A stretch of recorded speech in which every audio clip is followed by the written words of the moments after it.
Ever wonder what a 150-watt laser can really do? We're going beyond the basics today, cutting a ton of material from acrylic to plywood, and putting the EFFI16s to work on a real craft fair display. Let's fire this thing up.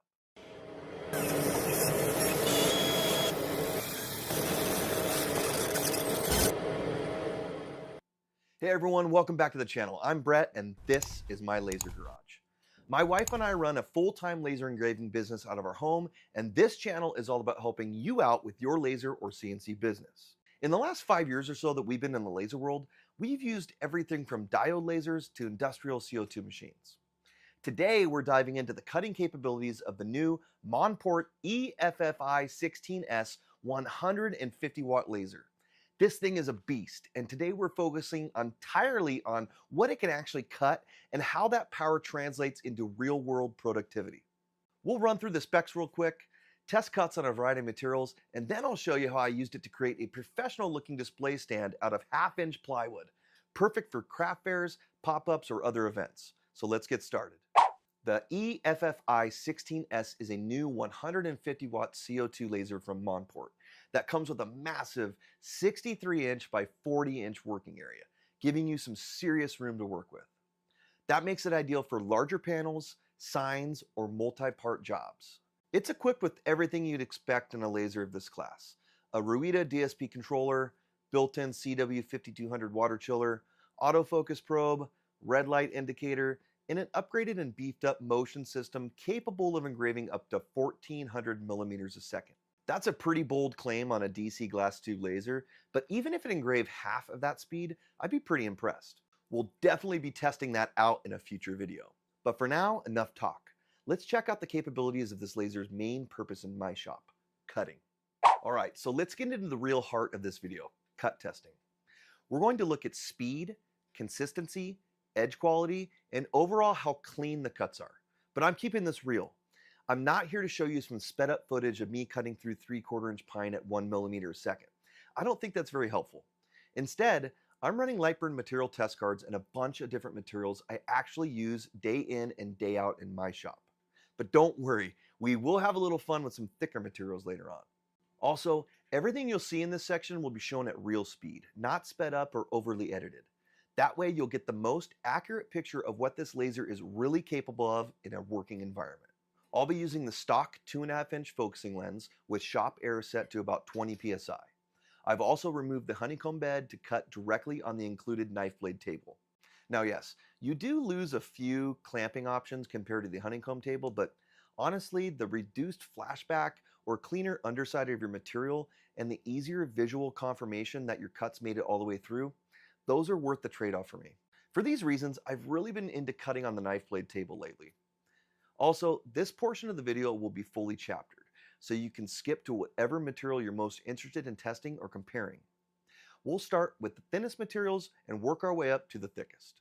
First, we'll start with 2mm basswood plywood. Of course, this is going to cut like paper in a laser like this, but I wanted to test it to check quality mainly.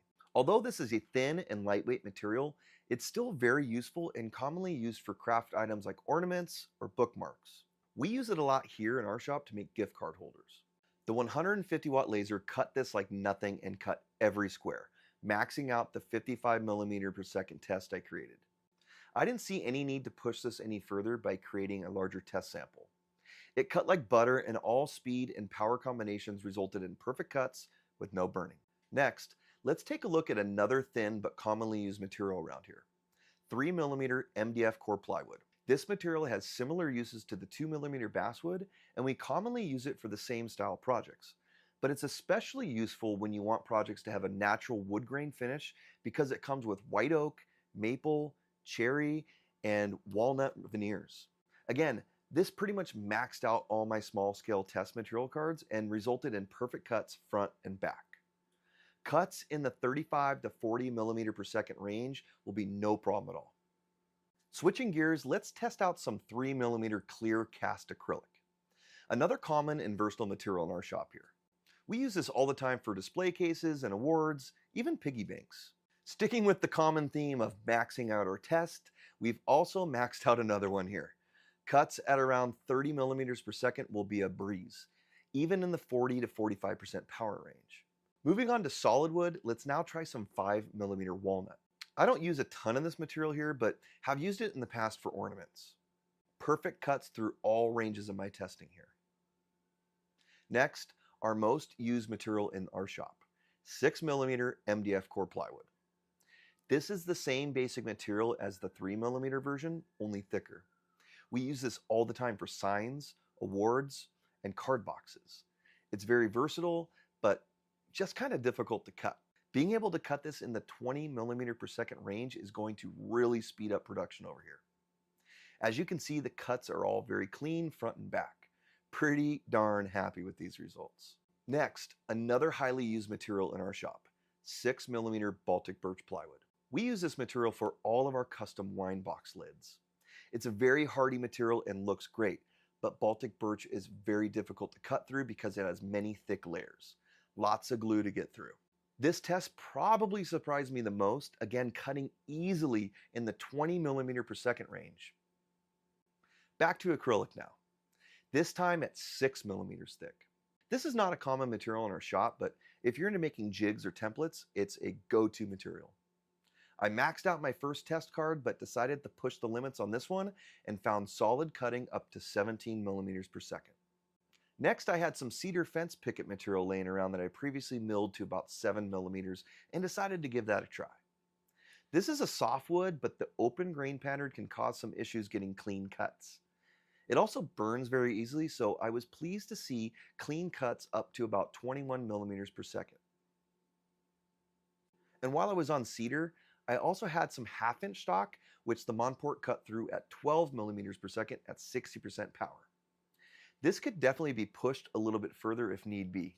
Next up, 3/8" pine. I was kind of surprised that this cut out faster than the 7mm cedar, to be honest. I cut every square on my first test, so I upped the speed a little to see how fast I could push it. I got some clean cuts up to 22mm a second, but you can see there's a little more surface burning on these examples. That's because since I'm getting into some thicker stock, I'm lowering my focus a little bit to get through all the way with the stock 2.5" lens. A 4" lens would definitely be beneficial for this and other thicker materials, so you can ensure you're in focus throughout the entire cut. All right, this is now the material I've been most excited to test with this new beast. 3/8" Baltic birch plywood. This is something I haven't really been able to cut effectively with any of my previous lasers.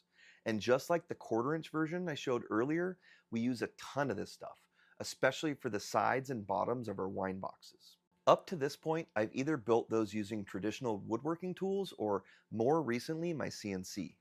But cutting them cleanly on a laser like this, that could be a total game changer for us.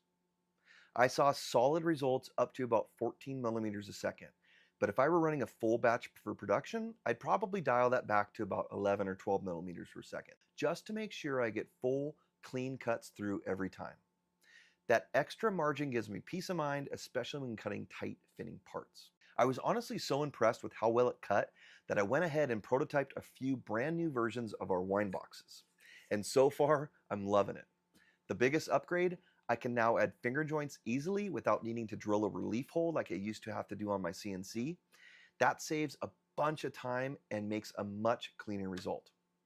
I even cut the grooves for the sliding lid and interior dividers right on the laser.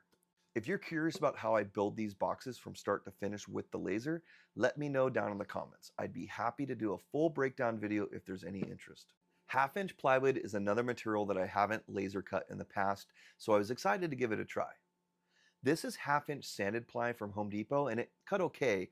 I mean, the speeds were pretty good up to about 10mm per second, but it charred a little bit more than I would like to see. For our project in this video, I got some 1/2" birch plywood to test cut. It's a little higher quality, so I'm curious to see how it'll work out. We'll see soon. Now for a little bit of fun. I had some 7/8 walnut and some 3/4" plywood that I thought I would give a shot.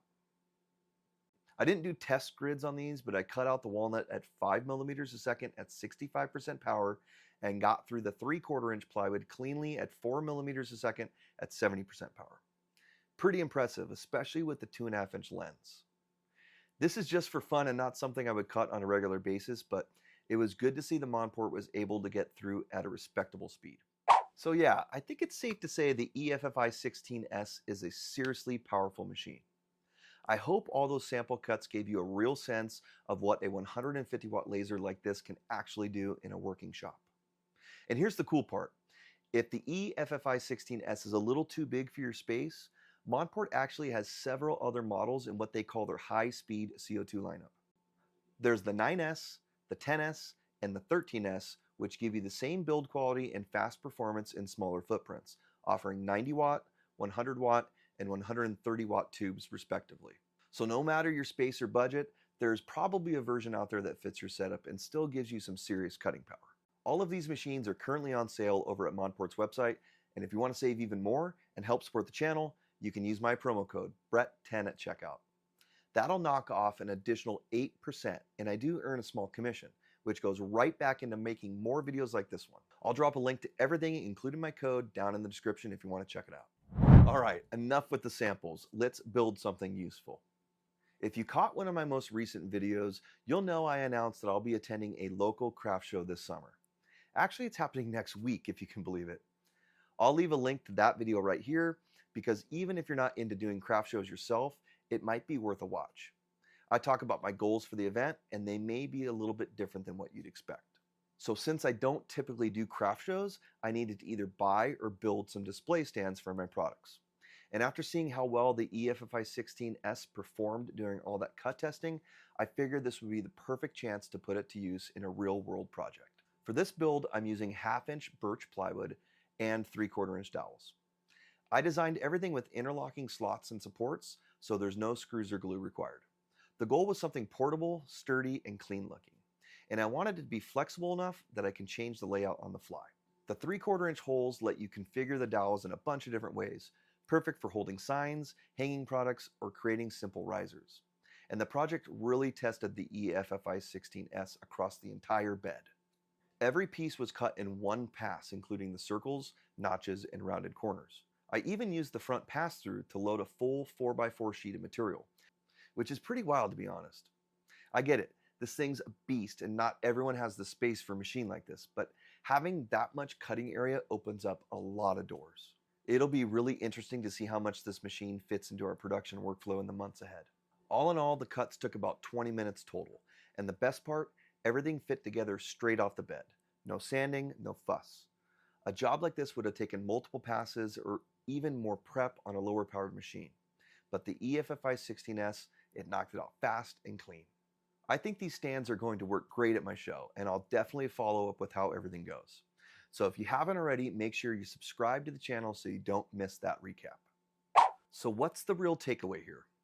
The EFFI16s isn't all about cutting thicker materials. The real magic is how it lets you cut both thick and thin materials faster, cleaner, and more efficiently. For example, cutting 1/4-inch Baltic birch plywood on a smaller 60-watt machine might take multiple passes, or force you to slow down so much that it drags out your workflow. But with the EFFI16s, you're making single, clean passes at a high speed. That translates directly into more production, which is a huge win for any laser business. Whether you're batching out signs, ornaments, or displays like the one I made in this video, you're getting a more professional cut without the bottlenecks. And of course, with that speed and precision, you're not just saving time, you're freeing yourself up to focus on the creative and strategic side of your business. More time for designing new products, improving your marketing, or even just spending more time with your family. That's the real ROI. Now, I know not everyone has the space or budget for a machine this size.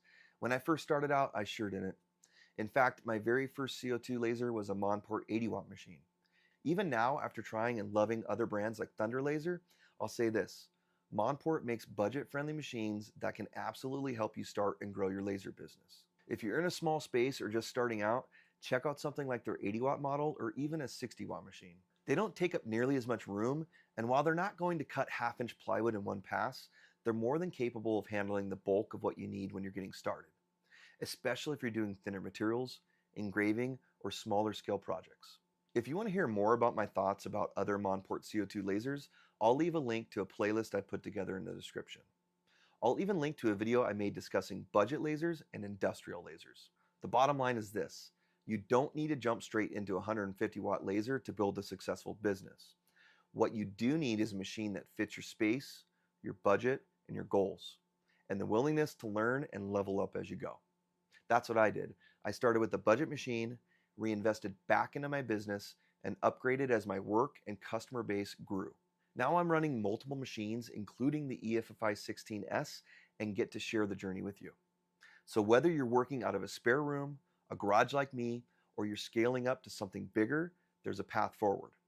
And if you're considering Monport, I can tell you from experience, they've come a long way, and they're building machines that make it easier than ever to get started without breaking the bank. If you found this video helpful, make sure to hit that like button and subscribe, because I've got way more real-world laser content coming your way. And if you've got questions about the EFFI16s or want to see a specific project tested, drop a comment below. Until next time, thanks for watching, and I'll see you on the next one.